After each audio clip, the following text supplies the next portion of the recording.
Satan controls governments, religions, and nearly every system in this world. But could his deception run so deep that he has even hidden the millennial reign of the Messiah? There is a theory gaining traction. It claims the 1,000-year reign of the Messiah already happened, erased from history, and that we are living in the little season described in Revelation right now, a great deception like none other.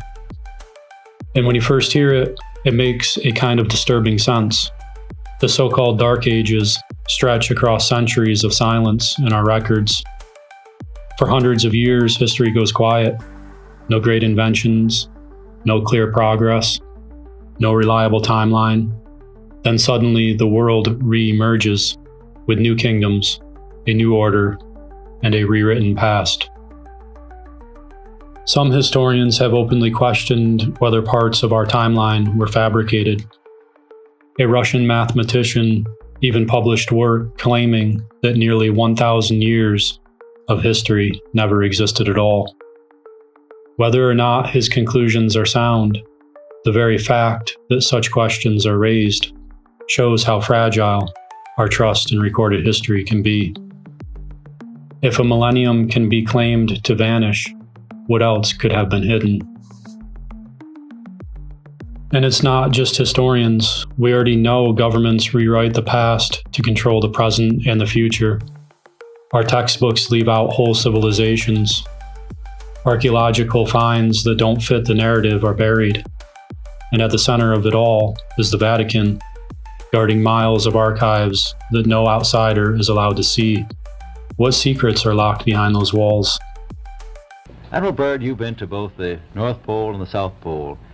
Is there any unexplored land left on this earth that might appeal to adventurous young Americans? Yes, there is. And not up around the North Pole, because it's getting crowded up there now, because they find out it's really usable, not only to live in, but militarily. But strangely enough, there's left in the world today an area as big as the United States that's never been seen by a human being. And that's beyond the pole on the other side of the South Pole from Middle America.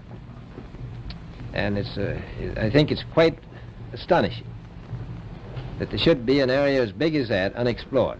That's a tremendous So challenge. there's a lot of adventure left down at the bottom of the world. Add it all together, and the theory says this: the Messiah already returned. He reigned for 1,000 years. That reign was erased from history. And now we live in the so-called little season where Satan is free to deceive the nations again. For a generation exhausted by lies, for a people drowning in truth fatigue, the theory feels like the answer. It explains the holes, it fits the suspicion, it turns the chaos of our history into a single great cover-up. It is easy to see why people believe it, but here's the question that we have to face. Is this really the deception the scripture describes? The theory leans on suspicion of history, and it feeds the fatigue we all feel after years of lies and manipulation. It makes sense to a mind searching for answers. But does the Bible even suggest that the 1,000-year reign of the Messiah would be erased from human memory? Or does it describe something else entirely? Something not about missing centuries or locked archives, but about nations being led into a trap so devastating that it ends in fire from heaven. The problem isn't hidden history, the problem is ignored prophecy.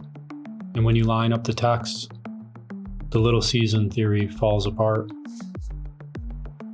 For this theory to have any credibility, the New Jerusalem must be ignored. Ignored in Revelation, ignored in the prophets, ignored even in the verses that describe the little season. And modern Christianity has laid the groundwork. Most churches teach that the kingdom is not literal.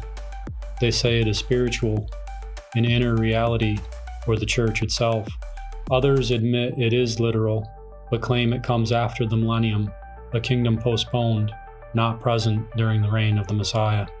This way of reading makes the hidden millennium theory easier to swallow. If the kingdom is only spiritual, then a physical city doesn't need to exist. If the New Jerusalem comes only after, then you can explain away why no one sees it now. But Scripture paints a very different picture.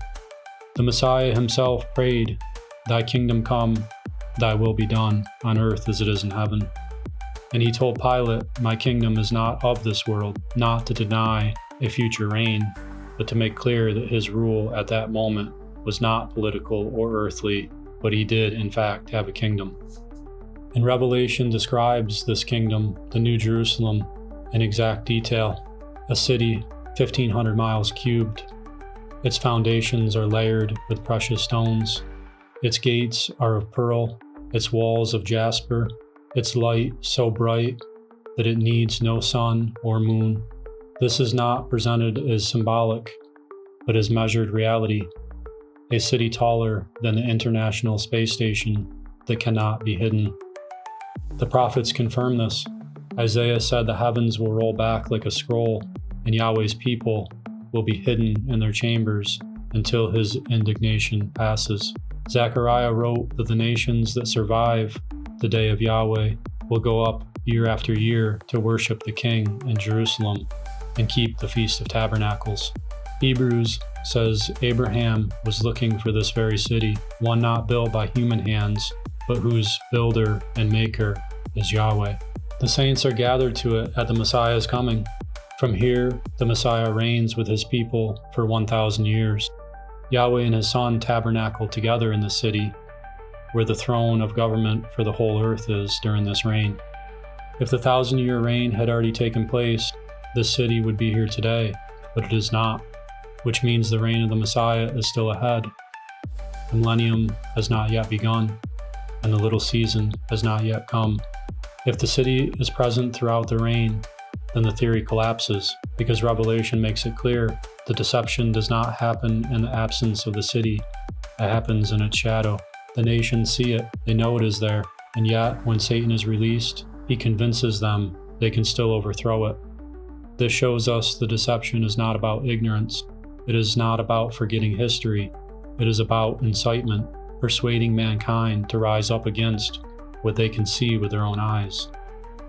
And this is not the first time humanity has fallen for this lie. Revelation's little season is only the final act in a rebellion that has happened in the past and will resurface again in the future. It is the nations assembling for war against Yahweh's throne. That is the deception. And it happened first in Genesis 11 with Nimrod at the Tower of Babel. The nations united together to build a tower into heaven. This was not about bricks and mortar. It was humanity's first united attempt to storm the heavens, to overthrow the Most High's throne. Nimrod's name literally means "we will rebel," and his tower was a declaration of war against the Most High. It will happen again in the future when the Messiah returns with his kingdom. Psalm 2 says, "The nations rage against Yahweh and his anointed," and Revelation 19 shows this fulfillment. The beast, the kings of the earth, and their armies gather to make war against the Messiah as he descends with the New Jerusalem. They are destroyed, but not everyone is wiped out. There are survivors of this day. Matthew 25 describes the sheep and goats, the judgment of the nations, of the people that survived this day of Yahweh, and the battle that unfolds when the nations are gathered to make war against his Messiah. During this judgment, the goats are condemned, and the sheep are shown mercy. These survivors live into the millennium, not as glorified saints, but mortals who witnessed his return.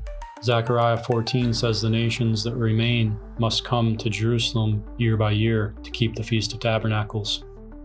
It is reasonable to presume that not all of these survivors will obey willingly. Some may comply outwardly, while inwardly holding on to bitterness.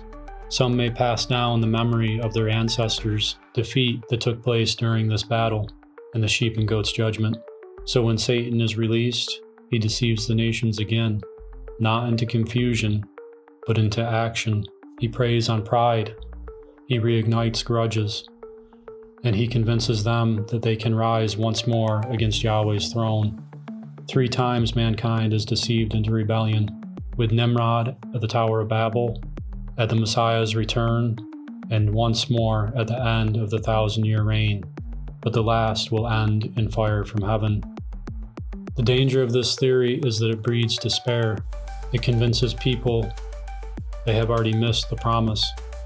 It twists Scripture until endurance feels pointless, and it leaves many hopeless, as if the first resurrection already passed.